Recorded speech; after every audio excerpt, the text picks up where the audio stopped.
bloque de fibrilación auricular. Así que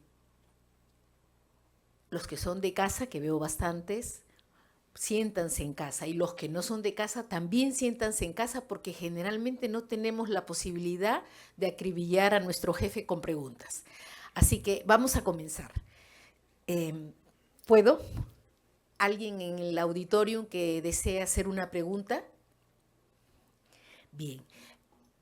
Doctor Celaya, nos conversó en el tema de control de respuesta ventricular, nos comentó que tiene aún vigencia y sobre todo tiene vigencia para el paciente que llega a emergencia con una fibrilación auricular con respuesta ventricular alta.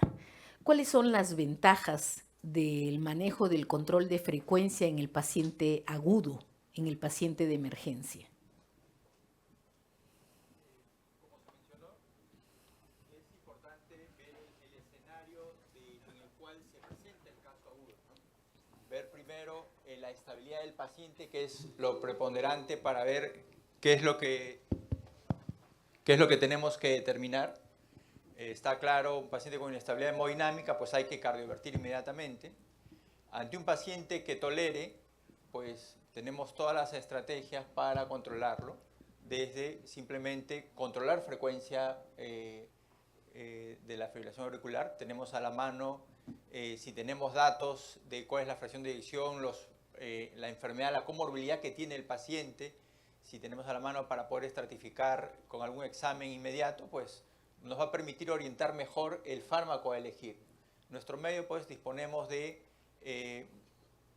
probablemente de verapamilo endovenoso, que probablemente vamos a tener menos opciones. No tenemos fácilmente beta bloqueadores endovenosos en nuestro medio fácil, porque serían las opciones iniciales al manejo, ¿no? Y bueno, ya había comentado que la amiodarona no es la primera opción para el control de un paciente que viene, valorado con lo que se ha mencionado, ¿no? Muchas veces es lo que vemos más frecuentemente, pero no es lo indicado en estos casos, ¿no? Y una vez controlado el episodio agudo, como les digo, hay que estratificar a nuestro paciente en la primera visita. Todo lo que ya se ha mencionado, las comorbilidades que tenemos que incidir, el riesgo de evento cardioembólico y, según cómo lo haya tolerado y la comorbilidad, ver qué tratamiento le vamos a dar al paciente más adelante. Ok. Sí, doctor, sobre todo el riesgo, ¿no? Porque a veces la amiodarona viene a ser como una especie de reacción medular. FA, amiodarona. Y si el paciente tiene, no sé, una fibrilación auricular de inicio no determinado, sería peligrosa la amiodarona, ¿no? Yo quiero mucho la amiodarona, creo que he crecido con la amiodarona, pero tiene riesgos y aquí el control de frecuencia en estos casos es más prudente. Doctor Ángel, ¿por qué en el slide que nos presentó el manejo del apnea del sueño pasa a ser 2B? Había sido en otras guías, era 2A el manejo del apnea del sueño. Yo inclusive ya tenía casi una amistad con el neumólogo para enviarle siempre a los pacientes cuando los veía de cuello cortito, medios gorditos, medios panzoncitos, que en realidad es el prototipo de nosotros, ¿no? Y él nos veía mucho los pacientes, pero ahora que lo veo en 2B, ¿a qué se refiere eso? Okay. Muchas gracias, doctora. Bueno, sí se escucha, ¿verdad?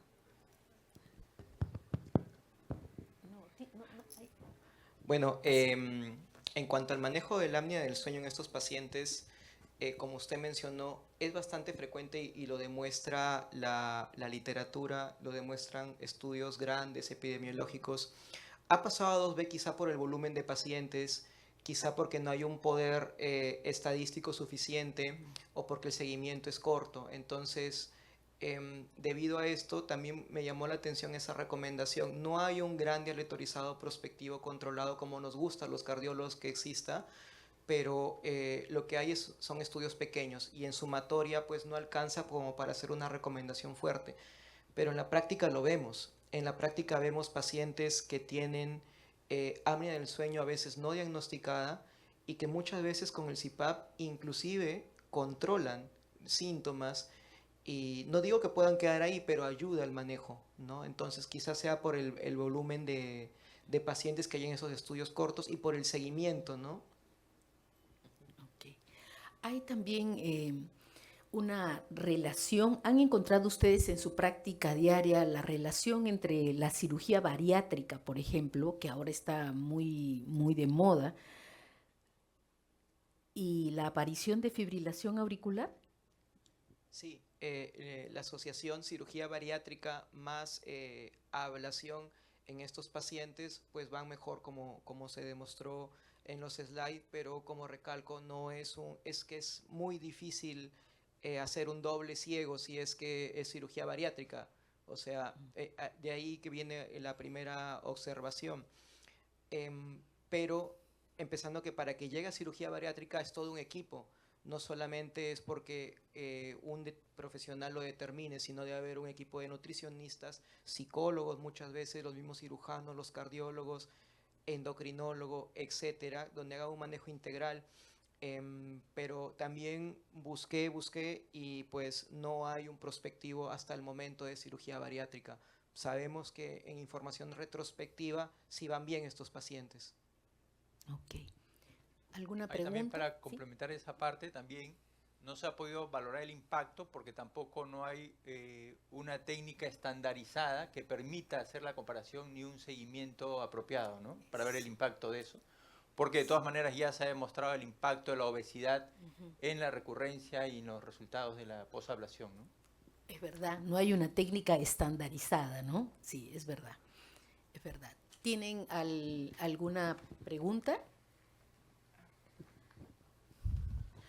Realmente la labor del cardiólogo clínico después de la aparición de esta guía y con la de los pilares en la americana y el CARE en la europea, nos va a dar mucho trabajo, ¿no? Ahí hay un algoritmo que el doctor Cueva nos presentó de head toes, ¿no? Desde la cabeza hasta los pies, ¿no? Es realmente, y yo me pregunto si tendremos, y como está mi jefe, por eso voy a hacer la pregunta, yo voy a tener tiempo en los 15 minutos de evaluar a un paciente de la cabeza a los pies, porque esa sería la verdadera evaluación de un paciente con fibrilación auricular para poderle dar el enfoque integral, ¿no? ¿Cuáles serían los puntos más importantes, doctor Cueva, para evaluar de la cabeza a los pies?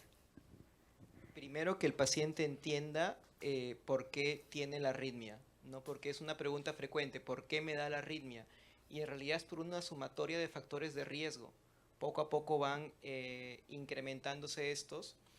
Entonces yo creo que eso es el primer paso, entender por qué tiene la arritmia. Y una vez, si entiende, porque me ha pasado pacientes jóvenes que no se conocía que tenían hipertensión, bueno, se les deja un mapa y se identifica que tienen hipertensión. Se les manda al especialista del sueño, neumólogo, neurólogo, tienen apnea del sueño. Entonces ahí está la explicación de la arritmia. Entonces, si se necesita tiempo en la consulta para poder abordar todas las aristas de esto, entender por qué el paciente tiene arritmia y explicarle que los estilos de vida, inclusive el sedentarismo, se asocian a esta arritmia. Entonces, puede ser que no la tenga, puede ser que también es frecuente, el paciente puede entrar al laboratorio de electrofisiología porque tiene una vía accesoria, pero es obeso. Y entonces debemos recalcarle, te he eliminado este sustrato, pero en el seguimiento puede desarrollar otra arritmia completamente diferente. Entonces, la educación de los pacientes creo que es fundamental. No sé si...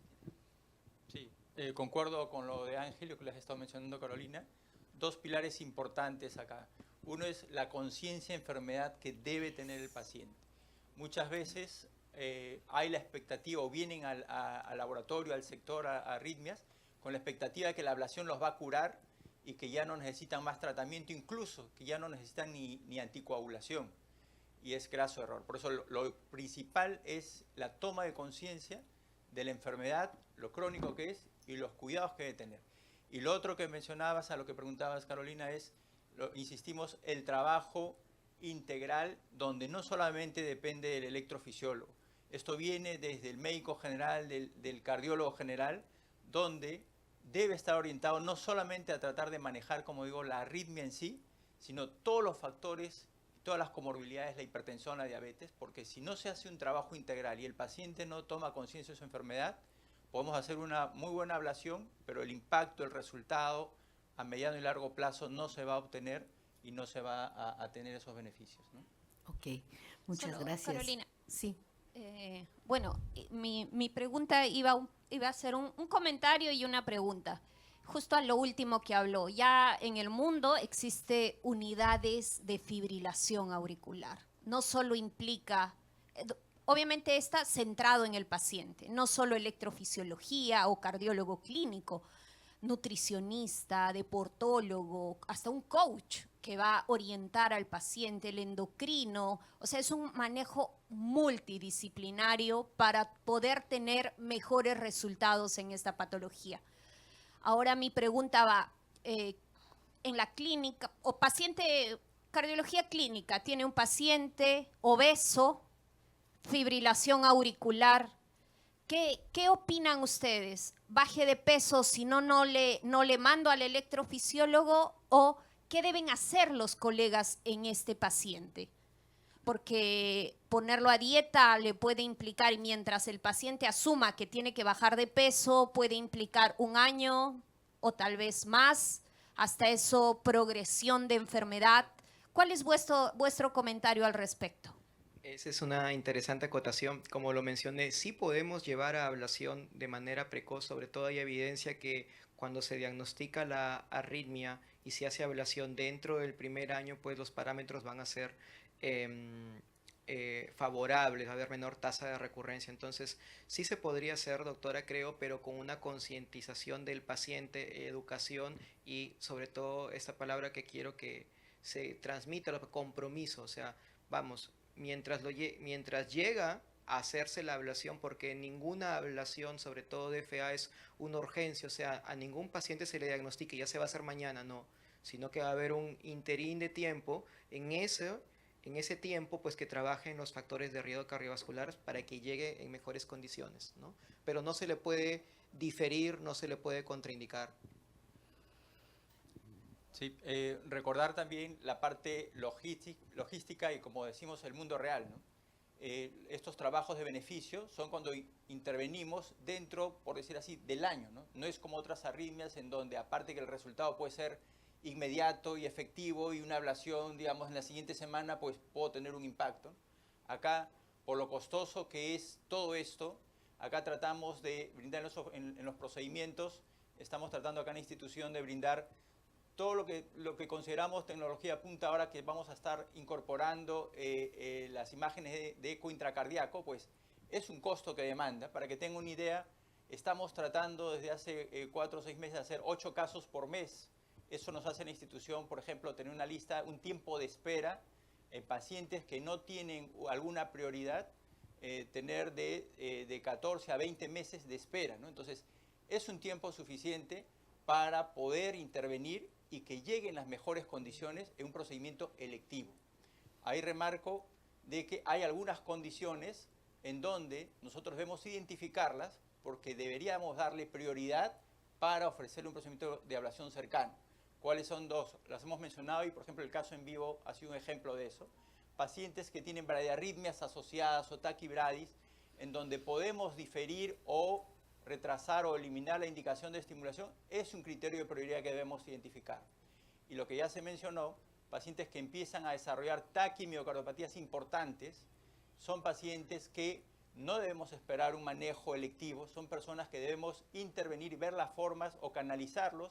A través de esto lo tenemos centrado en nuestros protocolos de manejo y de referencia. Debemos saber y conocer estos criterios de prioridad para manejar estos tiempos que están manejando, ¿no?